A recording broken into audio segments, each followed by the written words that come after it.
Oye, una pregunta a raíz también del libro acerca de la figura de Carlos II. Yo creo que ya te pilla un poco lejos, ¿no? de tu campo, Mm. pero bueno, Bueno, bueno, más o menos, nada, bien. ¿Qué pasó en aquel momento? No vamos a abordarlo en plan monográfico, pero sí me interesaba, porque además en la España Imperial se aborda al final del libro, que también habla de Mariana, en este caso, que el jesuita investigador. Eh, ¿Qué pasa con Carlos II? Porque tenemos una imagen muy decadente de él, bueno, una mm, persona débil, pero realmente su reinado, su reinado fue tan desastroso como se pinta, o esa imagen popular que nos ha llegado. ¿Fue así, Miguel, esto? sí, bueno, en el caso de Elliot, él mismo lo reconoce que, hombre, a ella interesó el periodo de Olivares y también hay que tener en cuenta los trabajos que existían. Más allá de la caída de Olivares, tradicionalmente dentro de la historia de los Austrias, siempre ya sabemos que hacían esta distinción entre Austrias mayores y menores, pues una vez caído en desgracia Olivares, es cierto que hay una especie como de apagón historiográfico, o hubo un apagón historiográfico más bien. ¿Por qué? Porque los estudios posteriores eran muy escasos, a veces no eran muy críticos, ya presentaban una España muy oscura, casi siempre se basaban en Cánovas, y de hecho hasta tiempos bastante recientes, figuras como Don Luis de Haro, que va a ser el sucesor en el vaimiento al conde duque de Olivares, pues no han sido tan bien estudiadas. Ahora mismo, pues precisamente es un periodo muy atractivo.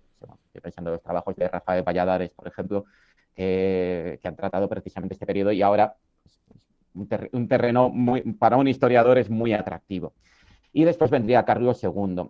En el caso de Carlos II, es cierto que ellos no se centró tanto en este periodo. Va a venir un historiador que todos conocemos, que es Henry Kamen, que va a tratar el reinado de Carlos II. Pero en el caso de Carlos II sí que es un periodo que ha vivido una profunda revisión.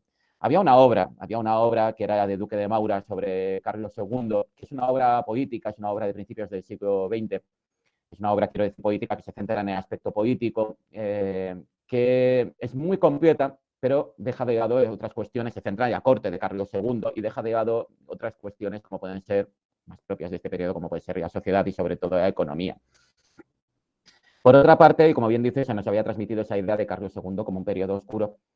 Mmm, y la propia obra de Maura, pues en muchos casos habla de estas pugnas palaciegas, como Juan José de Austria con apenas 300 hombres parece atravesar toda la península. Aquí me gustaría decir también que la obra de Duque de Maura para nosotros es una obra muy completa, pero también es cierto, y esto decía Stradlin, que es otro historiador inglés, dice, para un extranjero la forma de escribir quizás era un poco densa, era un poco complicada, no era tan accesible. De hecho, Stradlin, a mí yo no estaría de acuerdo con esta afirmación, pero dice, cuando yo me acerqué a esta obra, pues era bastante complicada y bastante compleja. Sin duda alguna, a raíz de los trabajos de John Eliot, pero luego también los de Henry Kamen, es cuando ya viene esta revisión del reinado de Carlos II, se empiezan a fijar que en el reinado de Carlos II, porque antes había un discurso, y es que cuando llegan los Borbones, España está sumida en la más profunda decadencia y una decadencia además cultural, que es lo que tuvieron que levantar los Borbones. En cambio, ya a partir de estos años, y en gran medida gracias al propio Eliot, que apuntó a España como un territorio virgen y un territorio que merecía ser estudiado, empezaron a fijarse pues en un Carlos II que sí tiene una regencia muy complicada al principio, que políticamente está a la sombra de Luis XIV, porque pensemos que ya pierde la iniciativa en lo que se refiere a la hegemonía, en lo que se refiere a la política internacional, la hegemonía pasa a Versalles, pero ya también se producen cambios muy importantes. Desaparecen los novatores. Antiguamente se decía, hombre, la revolución científica aquí en España, teniendo en cuenta que esto era la cuna de la escolástica, ¿cómo va a haber revolución científica? ¿Cómo va a haber también una renovación a nivel cultural? Bueno, pues en la época de Carlos II aquí se produce una renovación cultural. Hay academias, en Nápoles hay una riqueza cultural a finales del siglo XVII importantísima. Se abren academias palatinas, donde son espacios donde se estudiaban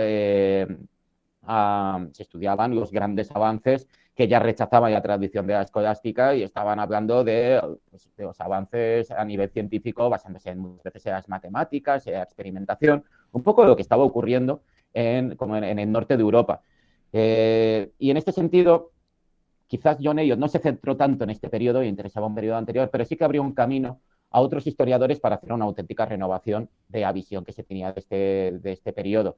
Y luego pensemos, Cataluña, los territorios periféricos, pero especialmente Cataluña, también Valencia, durante el reinado de Carlos II ya van a experimentar un resurgir bastante notable que se contrasta con la imagen de pobreza extrema que marcó que marcó la visión tradicional del periodo. En ese sentido, hay una peste en la década de 1500, hay una serie de pestes entre 1670 y 1682 que a mí sí que yo casi me atrevería a decir, esto sí que concordaría bastante bien con esa imagen tan oscura, pero a partir de ese momento sí que se empieza, si quisiésemos poner una cronología, quizás sí que se empezaría a superar este periodo de crisis. Incluso la peste negra empieza a perder terreno aquí en España.